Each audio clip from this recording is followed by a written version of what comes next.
Bienvenue dans cette nouvelle édition du Morning News. Voici les titres. Au Cameroun, les forces de sécurité et de défense sont un atout majeur dans la riposte contre le Covid-19. Bien plus que la simple surveillance du respect des mesures décrétées pour endiguer la pandémie, ces dernières ont un rôle majeur dans le contexte de crise sanitaire. Chômage technique partiel à Air Burkina. Depuis ce 15 mai, les employeurs de transporteurs aériens national sont au chômage pour une durée de 3 mois. Un arrêt de travail a imputé à la pandémie de Covid-19 qui, depuis le 29 mars, a amené la compagnie à cesser ses activités. Et en fin d'édition, nous prendrons la direction du Nigeria. Nigeria, où conformément à l'accord engagé par l'OPEP, la production pétrolière est réduite. Une mesure historique instaurée par les pays pétroliers pour faire face à la chute drastique des prix du baril. Mais avant de développer ces titres, en Libye, le gouvernement d'union nationale mené par Fayez al-Sarraj poursuit son avancée dans la reconquête du territoire national. Ce lundi, ces dernières ont annoncé la reprise de la base aérienne stratégique Al-Watiya, située à 140 km à l'ouest de Tripoli. Al-Watiya était depuis 2014 sous le joug des forces du maréchal Khalifa Haftar. Le GNA ajoute ainsi une nouvelle victoire au tableau de son opération Tempête de la paix lancée en mars dernier. Au Cameroun, la riposte contre le Covid-19 constitue un combat de tout instant et partagé par tous. Filtrage des déplacements urbains et interurbains, sécurisation des lieux d'isolement, mais aussi sensibilisation des populations. Les forces de sécurité et de défense endossent un rôle majeur dans la lutte contre la propagation de la pandémie. Neile Kledebessa.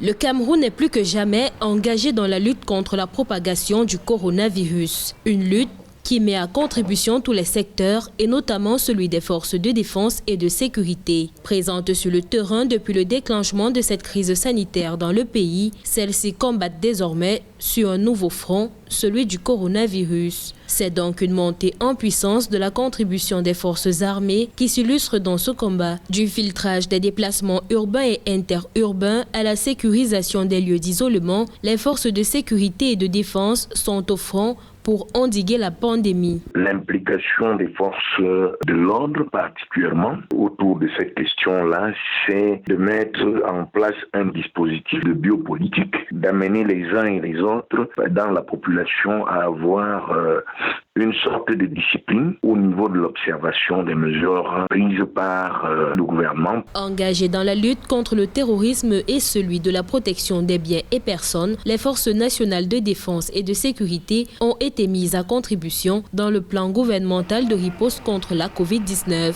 Il s'agit notamment du respect des mesures barrières telles que la distanciation sociale dans les transports en commun, dans les lieux de loisirs et les débits de boissons, mais aussi de la régulation des flux des consommateurs dans les marchés et très récemment du strict respect du port du masque dans les endroits réservés au public. Cette mobilisation au niveau de ce troisième front peut entraîner quelques relâchements du côté de l'extrême nord avec Boko Haram. Il faudra maintenant que les autorités en charge de ces secteurs-là puissent trouver un moyen pour équilibrer l'utilisation et la mobilisation des forces de l'ordre pour qu'un secteur ne soit pas mis en difficulté. Soulignons que les forces de défense et de sécurité effectuent constamment des descentes sur le terrain pour la prévention et la sensibilisation au coronavirus.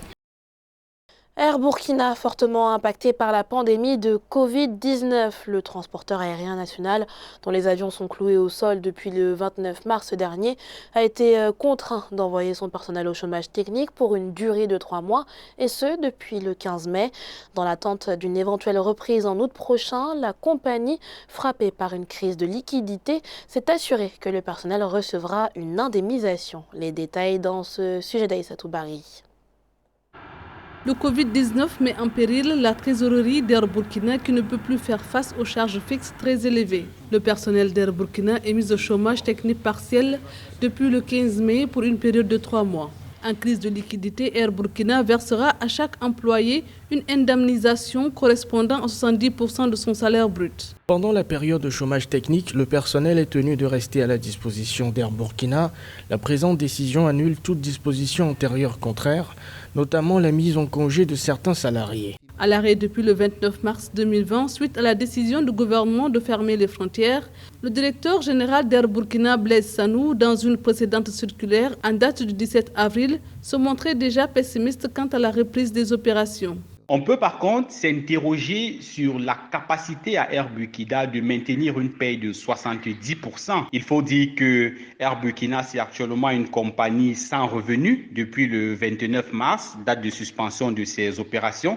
C'est une compagnie déficitaire et endettée à hauteur de 23 millions de dollars. Par contre, cette période pourrait également permettre à la compagnie de se réinventer, de se réorganiser, de se réadapter afin de mieux rebondir dans ce qui deviendra la période post-coronavirus. La compagnie a récemment annoncé être en négociation avancée avec l'investisseur américain African Global Development pour sa reprise partielle. Si les négociations aboutissent, la dette estimée à 23 millions de dollars serait apurée. Le repreneur américain s'engage également à renforcer la flotte d'Air Burkina avec l'apport de nouveaux avions, dont un Airbus 220 dans un délai de 60 à 90 jours. Alors que dans le monde, la course au traitement est lancée à l'échelle continentale, le Kenya a emboîté le pas à Madagascar. L'Institut de recherche médicale du Kenya a annoncé qu'il expérimentait un remède contre la maladie. Son nom, le Zedupex. Autorisé en 2015 par l'Agence kenyane de contrôle de la fabrication et du commerce des médicaments, ce médicament était initialement destiné au traitement de l'herpès génital. Une présentation a eu lieu à la commission santé de l'Assemblée nationale. Les explications d'Amenedji. Un nouveau produit pourrait bientôt confirmer le traitement contre le coronavirus. Il s'agit du Zedupex, en cours d'élaboration par l'Institut de recherche médicale du Kenya basé à Nairobi. Un traitement pour le moment en phase expérimentale est déjà présenté à la commission santé de l'Assemblée nationale par le professeur Yeri Kombe, directeur général du KEMRI. C'est donc un antiviral a priori et les indications potentielles d'un médicament ou supposé tel n'étant pas limité, on comprend que l'Institut ait testé ce médicament pour une autre indication qui est la maladie virale à coronavirus apparue en 2019, si à condition d'en apporter la preuve de l'efficacité. Et cette notion de preuve d'efficacité, d'innocuité et de qualité est fondamentale dans le développement et la validation d'un médicament. Zedupex a été développé par des scientifiques kenyans à partir d'arbres médicinaux. Il s'agit d'un produit à base de plantes développé pour traiter l'herpès génital, une maladie virale courante qui provoque des plaies sur la bouche et sur les organes génitaux. Son utilisation a été autorisée en 2015 par l'Agence kenyane de contrôle de la fabrication et du commerce des médicaments. C'est sur la qualité scientifique des résultats de ces travaux et le niveau de preuve apporté que va se jouer toute la question de l'approbation et de la préqualification par les instances réglementaires, tant au niveau national que supranational, tel que le fait l'Organisation mondiale de la santé. Et c'est donc un enjeu de taille pour la recherche pharmacologique en Afrique et au Kenya, qui doit se hisser au niveau international en apportant des niveaux d'évidence qui soient incontestables. Prévu pour jouer un rôle dans la recherche d'un traitement Covid-19, le Zedupex kenyan suscite toutefois plusieurs interrogations quant à son efficacité. Pour l'heure, aucun résultat n'a été rendu concernant le test du dit produit dans la lutte contre le coronavirus. Dans l'actualité également, le ton monte entre Madagascar et la France sur le dossier des îles Éparses.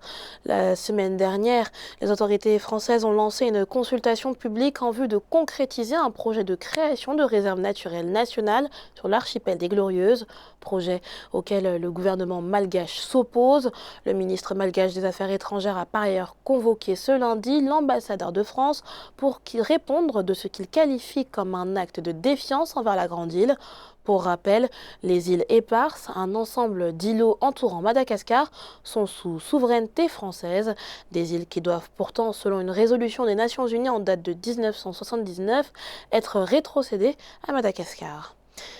Pour limiter l'impact négatif du coronavirus sur les prix du pétrole, l'OPEP, présidée par l'Algérie, a fait le choix historique de réduire la production journalière de pétrole. Une décision à laquelle le Nigeria a fait le choix de se conformer. Ainsi, le pays va restreindre sa production à 1,41 million de barils par jour de mai à juin prochain. Les précisions de Siam Lo Victoria Sedji. Le Nigeria va réduire sa production de pétrole d'environ 417 000 barils par jour, soit de 23% de sa production actuelle. Le projet a été annoncé par le ministère du Pétrole. Une réduction qui devrait permettre d'atteindre 1,41 million de barils par jour en mai et juin 2020, contre plus de 2 millions de barils auparavant. La mesure s'inscrit dans le cadre d'une réduction générale de 9,7 millions de barils par jour de la production au sein de l'Organisation des pays exportateurs de pétrole, OPEP, et ses alliés. La crise actuelle est chiffrée à peu près entre 20 et 26% de chute de recettes globales du Nigeria, ce qui est sur le plan économique très endommageable pour l'économie nigériane. Le pays doit faire beaucoup d'efforts pour compenser les pertes de recettes. Depuis la pandémie de coronavirus, l'Organisation des pays exportateurs de pétrole fait face à une baisse considérable de la demande mondiale. Les prix stagnent en dessous des $25. Le rééquilibrage du marché de l'offre et de la demande s'impose afin de permettre aux principaux producteurs de relancer leurs économies, dont la majorité dépend fortement de la manne pétrolière. 4 pays africains membres de l'OPEP sont concernés: le Nigeria, la Libye, l'Algérie et l'Angola. Le levier des prix dépendrait de 2 pays, l'Arabie Saoudite et la Russie. Mais les 2 pays n'ont pas les mêmes intérêts que les pays africains, donc n'ont pas vraiment aussi grand intérêt que le prix du baril remonte autour de 40-50, ce qui est vraiment une utopie actuellement. L'économie du Nigeria dépend à 80% des recettes du pétrole, dont il est le premier producteur africain. S'il réussissait à diversifier son économie, le pays pourrait la rendre plus résiliente aux chocs pétroliers, de plus en plus fréquents cette dernière décennie. Une véritable révolution météorologique s'opère en Afrique. Le continent dispose désormais de la méthode no-casting, ou prévision immédiate en français. Des prévisions météo plus précises sur des périodes très courtes pourront ainsi être faites. Une véritable opportunité pour les économies du continent et notamment l'agriculture qui, grâce à no-casting, pourront mieux se préparer aux différents phénomènes météorologiques. Nathalie Mo. Un nouveau système de prévision météorologique en Afrique. La technologie Nowcasting permet aux météorologistes d'améliorer leurs prévisions sur le mouvement des tempêtes et ainsi facilite la prévention des catastrophes naturelles. Jusqu'ici, on n'avait que des informations globales et sur des périodes assez longues des paramètres climatiques, ce qui constituait un handicap dans la conduite des activités agricoles, entraînant des pertes énormes dues au changement climatique. Les conditions météorologiques extrêmes deviennent de plus en plus courantes en Afrique à mesure que la planète se réchauffe, entraînant d'énormes pertes pour les économies tributaires de l'agriculture et d'innombrables décès dus aux inondations et au glissement de terrain. La connaissance et le suivi méticuleux de ces paramètres au jour le jour permet de mieux planifier les activités agricoles, d'anticiper sur les moyens et technologies de correction et d'adaptation et d'avoir une agriculture rentable et résiliente face au changement climatique. Le système Nowcasting est utilisé au Kenya depuis des tests probants réalisés en 2019. Les prévisions couvrent désormais l'ensemble de l'Afrique et sont disponibles gratuitement en ligne. Seulement, des efforts restent à faire en matière d'interprétation et de diffusion des données. Ce journal a été préparé par l'ensemble de la rédaction. Merci pour votre fidélité. Dans un instant, une nouvelle édition de l'information sur Africa 24.